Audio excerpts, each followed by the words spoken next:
सभागार में आज उपस्थित मुख्य अतिथि के रूप में हमारे जनपद के सभी ट्रांसजेंडर कम्युनिटी के आप सभी लोगों का यहाँ बहुत बहुत स्वागत और मेरी तरफ से नमस्कार। जैसा कि अभी पूर्व वक्ताओं ने बताया, आज इंटरनेशनल ट्रांसजेंडर विजिबिलिटी डे है और यहाँ पर उपस्थित एक अतिथिगण द्वारा इस ओर ध्यान भी दिया गया कि इसका मुख्य उद्देश्य जो अधिकारों के संघर्ष में लोगों ने अपने जीवन का बलिदान दिया है उनको याद करना है, उनके प्रति अपनी श्रद्धा भाव समर्पित करना है। और बेसिकली ये डे सिंबलाइज करता है अवेयरनेस क्रिएट करने की जो ज़रूरत है, जो डिस्क्रिमिनेशन है, जो भेदभाव है, उसको दूर करने के लिए एक जागरूकता के लिए ये दिन रखा गया है। हालांकि इस तरह के अच्छे कामों के लिए कोई एक दिन निर्धारित करना भी ठीक नहीं, लेकिन क्योंकि एक डे के रूप में कम से कम आज हम लोग एक अवसर ऐसा मिला जो एक मंच पे सभी लोग उपस्थित हैं और जो इसका बेसिक पर्पस है इस पूरे कार्यक्रम का सेंसिटाइज करना। आप लोगों ने भी ये बात रखी कि समाज का और अन्य विभागों का इस तरफ संवेदनशील होना बहुत ज़रूरी है।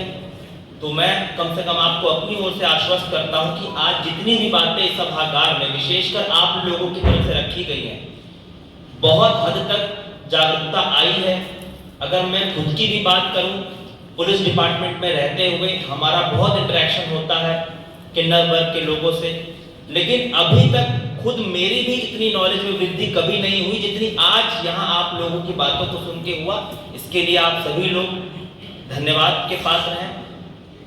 और अपनी ओर से मैं आपको आश्वस्त करता हूँ कि जिस प्रकार आज यहाँ पर अवेयरनेस और सेंसिटाइजेशन की बात हुई है, हमारी जो जितने भी पुलिस अधिकारी हैं थाने पर जो कार्यरत हैं, जब भी अगली मीटिंग मेरी नेक्स्ट मंथ होगी, इस विषय को वहाँ ज़रूर रखा जाएगा और सेंसिटाइज करने का पूरा प्रयास किया जाएगा। इसके अतिरिक्त आपने नालसा जजमेंट के बारे में बताया, बहुत बहुत आपका शुक्रिया, क्योंकि मैंने भी डिटेल में ये जजमेंट नहीं पढ़ा है। निश्चित तौर पे अब मैं भी पढ़ूंगा और जो हमारे साथी अधिकारीगण हैं उनके साथ भी शेयर करूंगा और उन्हें भी इसके संबंध में विस्तार से समझाऊंगा। इसके बाद आज जिस अवसर पर हम उपस्थित हुए हैं, आप सभी को पता है आचार संहिता लागू है। लोकसभा में 5वें चरण का चुनाव जनपद गोंडा में होना है, यानी 20 मई को वोट पड़ने हैं। आप सभी जान रहे हैं लोकतंत्र में वोट का बहुत महत्व होता है। जितने आपके नंबर ऑफ वोट्स हैं और जितना आप लोगों का लोगों के वोट पर प्रभाव है, वो एक लोकतंत्र में आपकी शक्ति निर्धारित करता है। ये बात हमें अच्छी लगे या ना लगे, लेकिन आप सभी समझ रहे हैं कि जो आपका प्रभाव है एक लोकतंत्र में, उसी से निर्धारित होता है कि जो भी सरकार हम चुन रहे हैं वो हमारे प्रति कितना संवेदनशील है, हमारे लिए क्या पॉलिसी लेकर आ रहा है, हमारी समस्याओं के प्रति कितना जागरूक है। इसलिए आप सभी लोगों को सर्वप्रथम तो खुद वोट जरूर देना चाहिए। रही दूसरी बात, अभी आप लोगों ने अपनी तरफ से खुद ये बताया कि आप लोगों का जो कम्युनिकेशन नेटवर्क है, ऐसा समाज का कोई तबका नहीं है जहां तक आपकी पहुंच नहीं है। हो सकता है हम वहां ना पहुंच सकें, प्रशासन के अन्य विभाग वहां ना पहुंच सकें, लेकिन आप लोग वहां पहुंचते हैं और जिस भाषा, जिस कल्चर में लोग रह रहे हैं, उस तरह से उनकी बात समझा पाते हैं। शायद हम बाहर से आए हैं, उतनी सहजता से हम वो बात ना समझा पाए। इसलिए हमारी तरफ से हमें पूरी आपसे उम्मीद है और आपसे निवेदन है कि जो ये स्वीप एक्टिविटी है, लोगों को मतदाता जागरूकता की तरफ हमें ले जाना है, उसकी तरफ एक ब्रांड एम्बेसडर का काम आप लोग करेंगे हमारी तरफ से। आगे डीएम साहब निश्चित तौर पर विस्तार में आप लोग को इस संबंध में बताएंगे।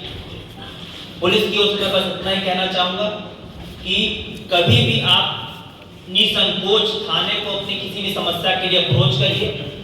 कहीं ऐसी कोई बात नहीं है कि आपकी बात न सुनी जाए। एक चीज़ और, जो पढ़ा लिखा तबका है आप में, उनका ये दायित्व बनता है कि जितने भी पुलिस के अधिकारियों के नंबर हैं, चाहे वो थाने स्तर से लेकर हमारे deputy SP rank, additional SP rank, स्वयं एसपी रैंक या उससे भी ऊपर, ये सभी के पास होने चाहिए। थानों के लिए नंबर लिखे हैं। अगर कहीं ऐसी आपको समस्या आई कि आपको लग रहा है कि आपकी सुनवाई नहीं हो रही है, कृपया करके वरिष्ठ अधिकारियों को जरूर सूचित करें। सभी सीनियर ऑफिसर्स आपकी समस्याओं के प्रति संवेदनशील हैं, ये मैं आपको आश्वस्त करता हूं। आपकी समस्या सुनी भी जाएगी और समयबद्ध तरीके से उसका निस्तारण भी किया जाएगा। और पुनः लास्ट में वही आपसे अपील है, अपना वोट तो आप जरूर दें, लेकिन हमारी ओर से, क्योंकि आप सभी समझ रही हैं, इस पूरे चुनाव की व्यवस्था में सैकड़ों करोड़ रुपए खर्च होता है। 15-20 हजार के करीब पुलिस फोर्स पूरे भारतवर्ष से यहाँ पर आती है। बहुत बड़ा लॉजिस्टिकल मूवमेंट होता है, बहुत बृहद स्तर पे कार्य होता है। और उसके बाद जो उस पूरे कार्यक्रम के मुख्य अतिथि होते हैं, मतलब हमारे वोटर, वही बड़ी संख्या में ना आए तो ये हमारे लिए भी बहुत हतोत्साहित करने वाला भी होता है। एक जवान जो केरला से चलकर यहाँ ड्यूटी करने हजारों किलोमीटर की दूरी तय करके आया है, जब वो देखता है कि जिसमें वो ड्यूटी कर रहा है मजबूती से वहां पर लोग भारी संख्या में नहीं आ रहे, तो उसका भी मनोबल गिरता है। तो पुनः अपनी ओर से मैं आप लोगों से अपील करूंगा, खुद भी वोट देने आए, अवश्य आए, कोई भी एक मतदाता छूट न जाए। और हमारी तरफ से मैं आपसे निवेदन करूंगा कि भारी से भारी संख्या में लोगों को आप प्रभावित करें, इस ओर प्रेरित करें कि वो लोग भी अपना वोट जरूर दें।